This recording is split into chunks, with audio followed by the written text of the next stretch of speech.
What's up, champions? Welcome Growth Mode. I'm your host, Donnie Bovine, the CEO and founder of Success Champions. Hey, want to let you guys know really quick that we have the Badass Business Summit coming up September 23rd through the 25th in Arlington, Texas. 17 amazing speakers lined up to help you scale and grow your business. So make sure you head over to badassbusinesssummit.com and go check that out for us. Also hanging out with me is my buddy, as always, Kevin Snow, a sales and automation tactician and genius. And on this show, we discuss all things business development, sales, and how to scale and grow your business. Kevin, what the heck are we talking about today? All right, today we have a fun topic. One of the things I hear all the times when I'm meeting with clients is, I just need more leads. If we could get more leads coming in, that would solve all of our issues.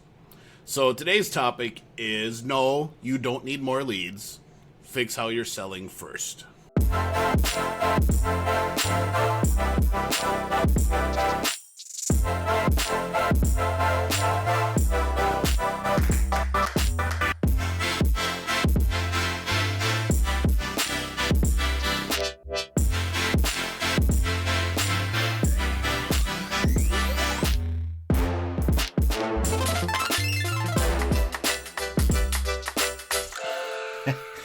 I love how you set that up because, man, I can't tell you how many times people come to me and they're like, man, our marketing sucks. We need better marketing. We need more leads coming in. And I'll just go black and white early on out of this. So it's really simple, guys. If you are selling anything and the words come out of your mouth, I need more leads, I need better marketing, or anything else, punch yourself in the face. Because any sales guy that is relying on marketing and all that stuff to generate business, you're missing the entire idea behind sales in general. But Kevin, I want to hear your opinion on this. So I'm going to start off with a disclaimer. Yes, there are times you need to say, I need better leads. But that goes back to 2 episodes ago where we talked about how sales and marketing need to be working together so that marketing's generating the correct leads, right? And sales is getting them at the right time and actually doing their thing. But you're exactly right. Businesses, especially businesses that are in that startup phase, are just in that, I need more leads. I need more prospects coming in, when they haven't even figured out how to sell their product yet. And it drives me nuts because all they're literally doing is burning prospective clients, and they're losing out on revenue because they don't know how to sell. Yeah. They haven't figured out how to actually position their product in front of a client so the product goes, or so the client goes, oh my God, this is freaking awesome. I want to give you money. Yeah, and I would say in addition to that, they are probably so nervous in that moment that they're fabricating benefits. They're trying to overinflate the value of something, and they're trying to push their product onto, unwanted, people that are trying to, or maybe interested in what you do. I'm going to go back to something my wife said to me friggin' years ago, and she said, Donnie, sometimes you got to be a sales guy. And I think that's the magic behind all of this, is it's not about bitching and moaning about, the leads and the marketing coming in. It's, as Kevin said, it's about getting better at sales. And look, we've said it 100 times on this show already, but, sales is just a conversation with an outcome. And it's the ability to, one, go find somebody who's interested in your products and service. 2, it's about having a real, genuine conversation where you dive completely into their world and make sure that what you have is what they need. Selling them from an honest, genuine standpoint on why it's your products and services. Letting them make the choice to purchase and buy. And then follow through with what you say they're going to get so well that they introduce you to others. I mean, that's the entire sales cycle.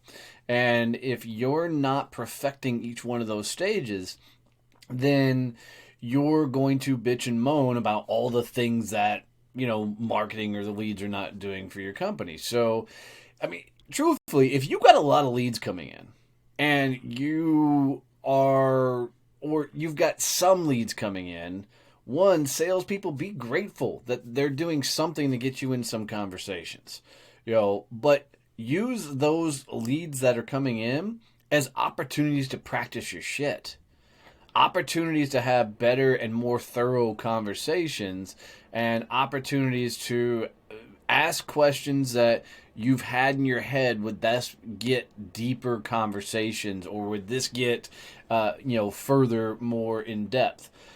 I can tell you, in the 20 plus years that I sold, not a single company I sold for provided leads ever. And we've a couple of the companies, we hired marketing firms to bring us business, and they never did it. So for me, having any sort of lead, that's kind of like a wet dream, dude. I mean, that I just can't imagine showing up to work and somebody saying, "Hey, here's 20 leads today." I've never had that happen to me. So that's part of my struggle is I can't even wrap my head around the idea of waiting for somebody else to bring me people to talk to. So I'm glad you brought up the conversation concept, because I think I grew up in the technology sales arena. So I grew up in an environment where we were feature rich. And I think a lot of what salespeople do, because they get nervous and they're not actually thinking about how they're supposed to sell, is they just start throwing out all the features, Yeah. and hoping that one of them's going to get someone to say, "Oh, that sounds cool. Tell me more about that one." Instead of having that conversation where they're actually asking quality questions and having that conversation where they're starting to learn what is actually going on with that prospect, and trying to figure out, all right, so here's how we can help them, and talking about that. Yeah, love that. What popped in my head is, let's walk them through how they actually should do the sales call. I mean, how do they set it up? So, and we'll go through shit. If somebody handed me a lead, how I would handle it, how you would handle it, how we'd play it out. So, I think starting out, with that lead, you get that first interaction, that first touch. So phone call, Zoom call, face to face, whatever it is.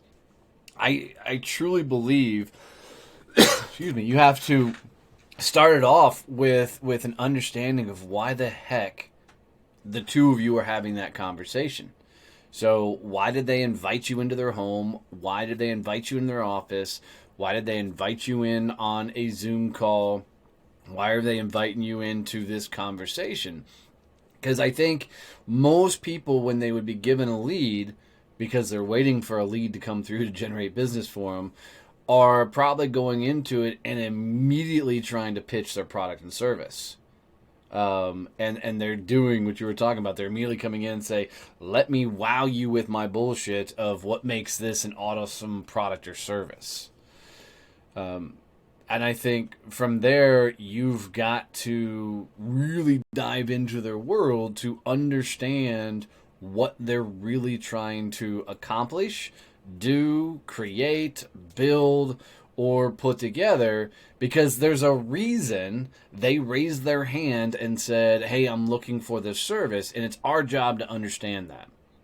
And if you don't dive into that world, you're absolutely going to miss a lot of the key points that would allow you to have a more in-depth conversation.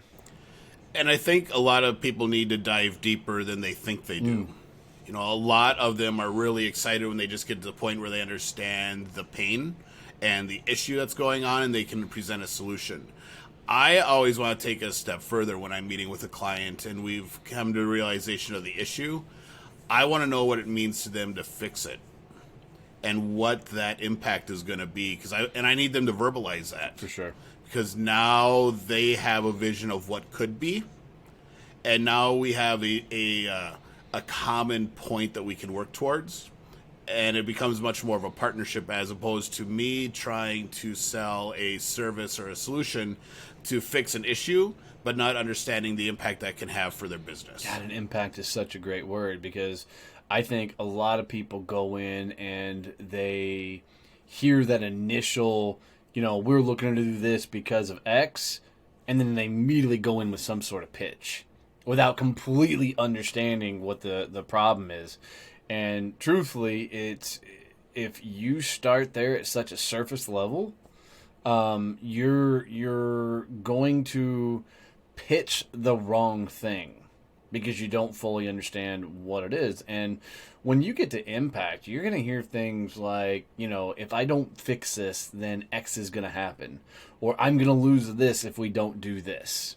And that's when you're starting to get to impact, because their vocabulary changes, their emotions change, because you've actually gotten deep enough into their world.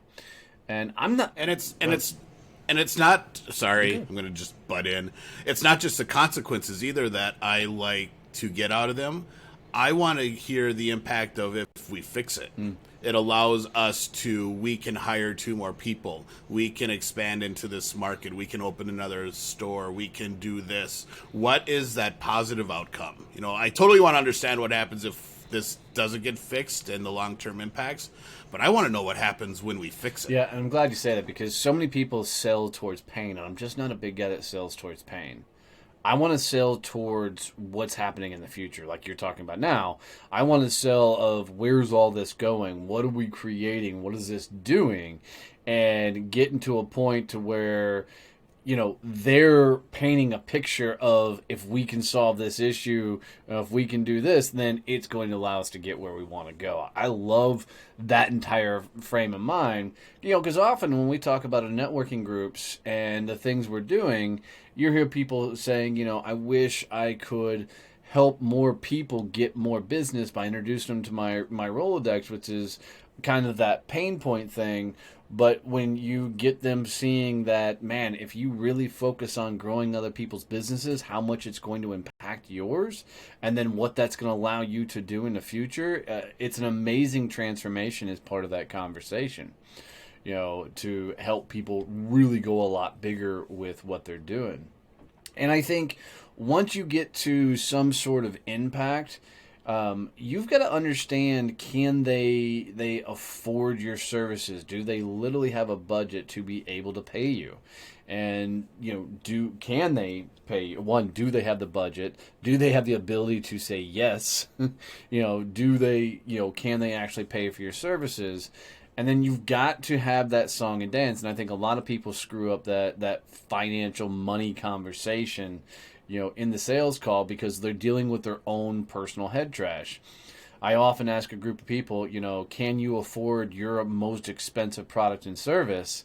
And a lot of people sell things that they can't afford themselves, so they start discounting, quickly in that call. And then I think the final portion of it is the beginning of a relationship. You're not closing a sale, you're starting a relationship and being able to move forward. So, behind all this, guys, it's really more about, not worrying about the leads coming in. Get better at the selling side of things. If you get really good at the selling side of things, now you can go back to marketing, like we said a couple episodes ago, and say, hey, this is what we need from the lead standpoint. And you get to go have more intelligent conversations with them versus the bitching and moaning about what's coming in. So, as always, guys, if you got any value out of this episode, any tips, tricks, something that you can use moving forward, do us a favor and make sure you follow and subscribe, and ask others to follow and subscribe right along with you. We appreciate you guys, as always, for hanging out. Love you for it. And go check out the Badass Business Summit. We'd love to see you there. Just take it easy.